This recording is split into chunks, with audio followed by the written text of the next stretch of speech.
سبحان اللہ وبحمدہ سبحان اللہ العظیم۔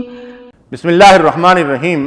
قال رسول اللہ صلی اللہ علیہ وسلم الدعاء لا يرد بین الاذان والاقامہ۔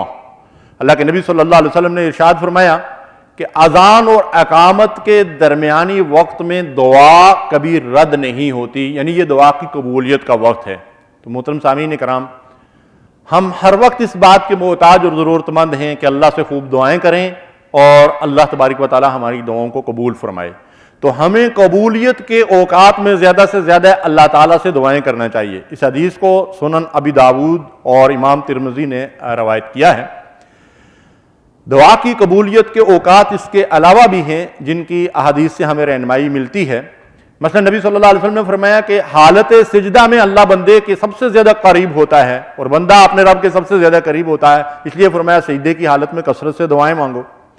نماز کے آخری حصے میں سلام سے پہلے درود شریف کے بعد کثرت سے دعائیں مانگنا چاہیے، یہ بھی خاص قبولیت کا وقت ہوتا ہے۔ تلاوت قرآن کریم کے بعد دعا کی قبولیت کا وقت ہوتا ہے۔ تہجد کا وقت، پچھلا پہر سحری کا وقت جو ہے دعا کی قبولیت کا وقت ہوتا ہے۔ اور اسی طرح آدھی رات کے بعد سے لے کر یعنی فجر کی اذان تک کا وقت۔ اور جب بارش ہوتی ہے تو دعا کی خاص قبولیت کا وقت ہوتا ہے۔ جب مرغ اذان دے رہا ہو تو دعا کی قبولیت کا وقت ہوتا ہے۔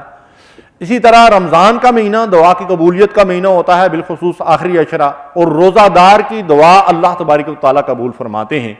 اور اگر کبھی ہمیں حرم شریف جانے کی اللہ تعالیٰ سعادت نصیب فرمائے تو حرمین کے اندر دعا کی قبولیت کا ہر وقت ہمارے سامنے موقع ہوتا ہے۔ اللہ تعالیٰ ہماری دعاؤں کو قبول فرمائے۔ وآخر دعوانا الحمدللہ رب العالمین۔ اللہم صلی علی سیدنا محمد وعلی آلہ وصحبہ